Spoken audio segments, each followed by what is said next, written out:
Hello friends, मैं Rachna Amarnath Happy Literature channel में आपका स्वागत करती हूँ। So friends, in this video I am going to discuss a very important work from romantic criticism and it is Biographia Literaria by Samuel Taylor Coleridge. So this work is based on some of the most important writing on poetic theory. In this work Coleridge offers a theory of creativity. तो इस theory of creativity को explain करने के लिए इन्होंने कई सारे concept को एक्सप्लेन किया है, कई सारे कॉन्सेप्ट में डिस्टिंग्विश किया है, जैसे कि फैंसी और इमेजिनेशन। फिर आगे इमेजिनेशन को डिवाइड किया है प्राइमरी इमेजिनेशन में और सेकेंडरी इमेजिनेशन में।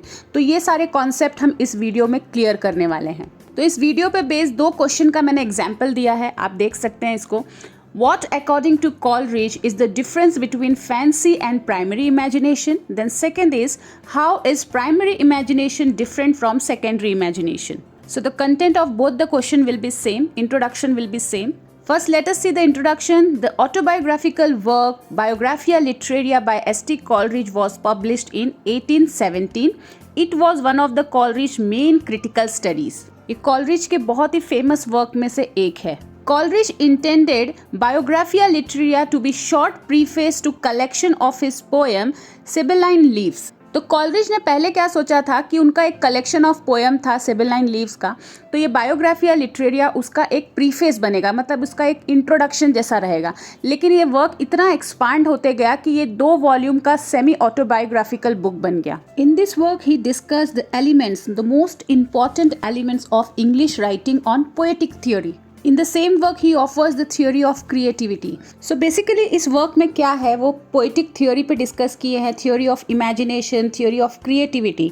मतलब एक आर्टिस्ट, एक पोएट जब अपने वर्क को क्रिएट करता है तो वो किस तरीके से सोचता है, या फिर एक आर्टिस्टिक वर्क कैसा होना चाहिए, एक पोएम कैसा होना चाहिए, ये सारी चीज़ें इस बायोग्राफिया लिटरेरिया में उन्होंने डिस्कस किया है। तो कॉलरिज कहते हैं जो आर्टिस्ट होते हैं, जो पोएट होते हैं, जब वो अपने वर्क को क्रिएट करते हैं तो 2 तरीके से सोचते हैं। एक पोएट वो होते हैं जिनके पास फैंसीफुल माइंड होता है, और दूसरे पोएट वो होते हैं जिनके पास इमेजिनेटिव पावर होता है। कॉलरिज ने इसमें 2 पोएट को कंपेयर किया है, मिल्टन और कॉली को।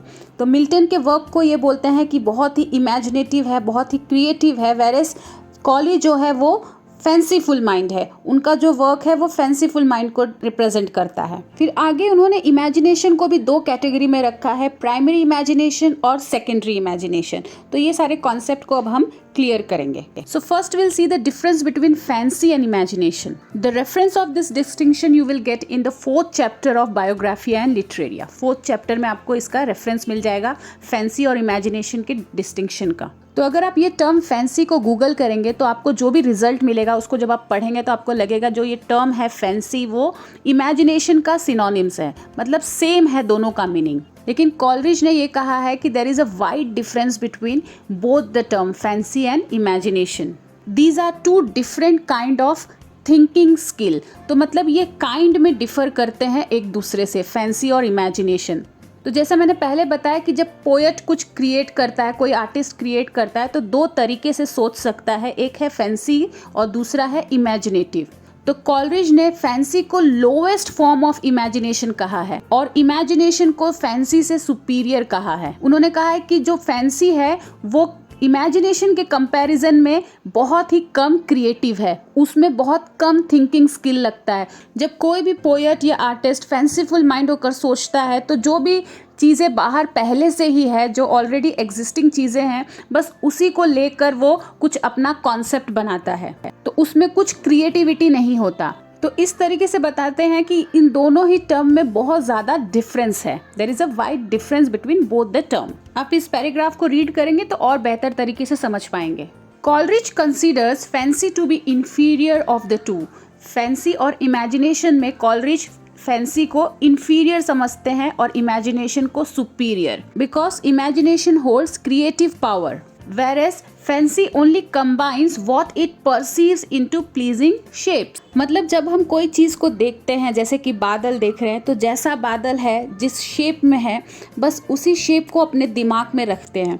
कभी स्टार्स को देख लिए, वही शेप को वैसे ही जिस तरीके से वो प्लेस्ड है, उस चीज़ को हम अपने दिमाग में रखते हैं। पेड़ को, नदी को, मतलब बिना किसी चीज़ को चेंज किए सिर्फ अपने दिमाग में उस चीज़ को हम स्टोर करते हैं। तो उस तरीके की थिंकिंग को हम क्या कहते हैं? फैंसी। तो ये तरीके का जो थिंकिंग स्किल है वो एक तरीके का सिर्फ एक मेमोरी है, इसमें कोई क्रिएटिविटी नहीं है, इसको कुछ कोई रिक्रिएट नहीं कर रहा है। पोएट कुछ चीज़ को देखा, झरने को देखा, बादल को देखा, स्टार्स को देखा, बस उसी चीज़ को कंबाइन करके उसने कुछ अपने वर्क को लिख दिया। तो इसमें उस पोएट का बहुत ज़्यादा स्किल नहीं लगा है वर्क को क्रिएट करने के लिए। इन कॉलरिश view, fancy is a kind of memory that arbitrarily brings together images which continue to their separate and individual properties. He also uses the term fancy as the lowest of all form of imagination that only has the power to transform already existing ideas and not the creation of new ideas through expression. तो fancy में पहले से जो चीज़ बन चुकी है बस उसी के हेल्प से कुछ क्रिएट करना होता है। उसमें कुछ नया नहीं बन रहा है, कुछ न्यू क्रिएशन नहीं है, कोई नया आइडिया नहीं है।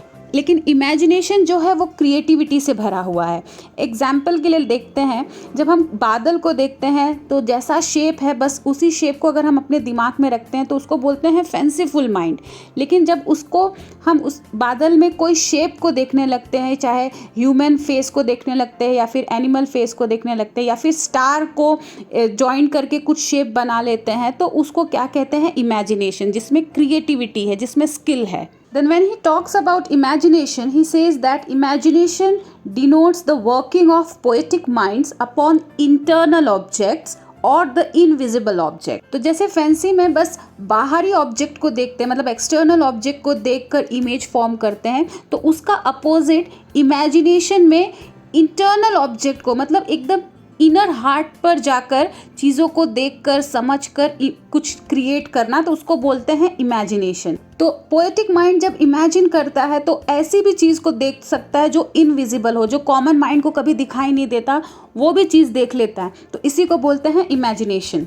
तो इमेजिनेटिव प्रोसेस जो है एडिशनल चीज़ें ऐड कर देता है ऑब्जेक्ट में या फिर आइडियाज़ में।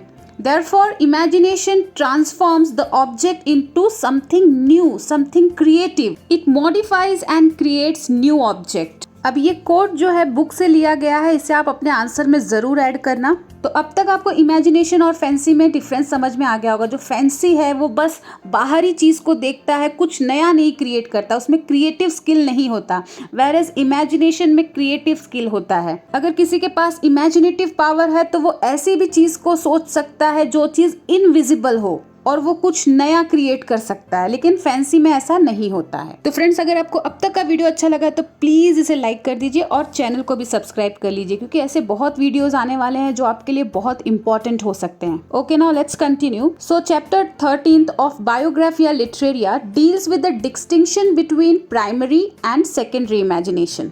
चैप्टर 13 में प्राइमरी और सेकेंडरी इमेजिनेशन का डिस्टिंक्शन बताया है। तो ये जो दोनों टर्म है, प्राइमरी इमेजिनेशन और सेकेंडरी इमेजिनेशन, डिग्री में डिफ़र करते हैं, मतलब मेजरमेंट में डिफ़र करते हैं।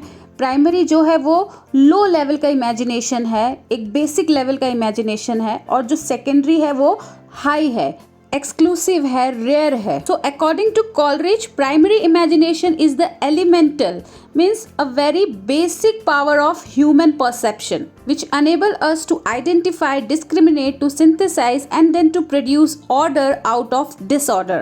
तो प्राइमरी इमेजिनेशन हम सभी के पास होता है, जो हम डेली लाइफ में चीज़ों को आइडेंटिफाई कर पाते हैं, डिस्क्रिमिनेट कर पाते हैं, सिंथेसाइज कर सकते हैं।